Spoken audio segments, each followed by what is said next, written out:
Liberty, equality, fraternity. Three words that launched the modern world. The French Revolution of 1789 didn't just overthrow a king. It changed the very idea of what a human being is entitled to. Democracy, human rights, the concept of citizenship. France exported all of it, often at gunpoint. And the same country that gave the world its greatest ideas also built the world's second-largest colonial empire, controlling 80 colonies and 12% of Earth's land surface. Today, it is the seventh-largest economy on Earth and generates 70% of its electricity from nuclear power, more than any other nation. How does one country contain so many contradictions? France is the largest country in the European Union, 633,000 square kilometers, roughly twice the size of Germany. It uniquely touches both the Atlantic Ocean and the Mediterranean Sea, shares borders with 8 countries: Spain, Italy, Switzerland, Germany, Luxembourg, Belgium, Andorra, and Monaco. And through its overseas territories, it has land on every inhabited continent. This geography made France simultaneously a Mediterranean power, an Atlantic power, and a continental European one. No other country straddles so many worlds at once. Its rivers, the Seine, Loire, Rhône, and Garonne, created natural highways for trade for thousands of years before roads existed. Before France existed, there was Gaul, Celtic tribal lands inhabited for thousands of years. In 58 BCE, Julius Caesar launched his conquest of Gaul, a 9-year war documented in his own writing. The Gauls resisted under Vercingetorix, whose name literally means victor of 100 battles. But by 50 BCE, Rome had won. France spent 400 years as a Roman province, and Latin became the root of the French language we know today. When Rome fell in the 5th century, a Germanic tribe called the Franks swept in, and France takes its name from them. Their king, Clovis I, united the fractured land in 481 AD and converted to Christianity, founding a relationship between France and the Catholic Church that would last 1,400 years. Then came Charlemagne, crowned Holy Roman Emperor in 800 AD, who united all of Western Europe under one rule for the first and only time in history. His empire was so large that when he died and it was divided, the split created the foundations of what would become France and Germany. By the 17th century, France, under Louis XIV, the Sun King, was the most powerful nation in Europe. He built Versailles, declared himself chosen by God, and dominated a continent.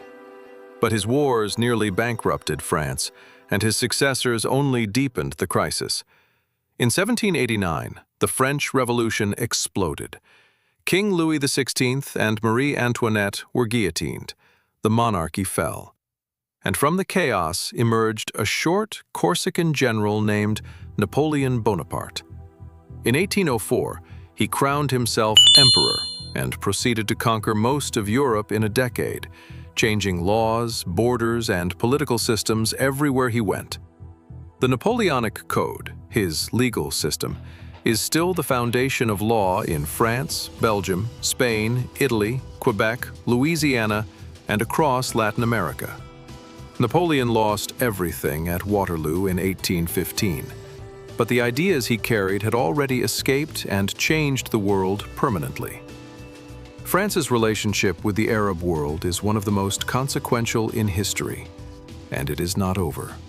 France colonized Algeria for 132 years, from 1830 to 1962. It held a mandate over Syria and Lebanon after World War I, carving them into separate states with borders it chose. It colonized Morocco and Tunisia. The Algerian War of Independence, one of the bloodiest decolonization conflicts in history, killed an estimated 1.5 million Algerians between 1954 and 1962. Today, France has the largest Muslim population in Western Europe, estimated at 6 to 8 million people, almost entirely from its former colonies in North Africa and West Africa. That history, colonial and post-colonial, defines French politics, identity, and social tension to this day. France never fully reckoned with what it did. France has 68.4 million people, making it the second most populous country in the EU after Germany. Its religious landscape has transformed. Today, 51% of French people claim no religion, one of the highest rates of secularism in the world, while 29% identify as Catholic and 10% as Muslim. The French economy is the world's seventh largest at $3.16 trillion, driven by luxury goods, aerospace, pharmaceuticals, and tourism. France is the world's most visited country, welcoming over 100 million tourists annually. And its most radical energy choice? After the 1974 oil crisis, France decided to go nuclear, and today generates nearly 70% of its electricity from nuclear power, making it Europe's biggest electricity exporter and one of the world's lowest per capita carbon emitters for electricity. France gave the world democracy, human rights, the metric system, cinema, and the Enlightenment. It also gave the world Algeria's 132-year occupation, Syria's borders, Lebanon's confessional system, and West Africa's CFA franc, a currency it still controls. No other country has contributed so much to human freedom and caused so much human suffering at the same time. France is not a contradiction. France is what happens when a brilliant civilization refuses to apply its own ideas to the people it conquers.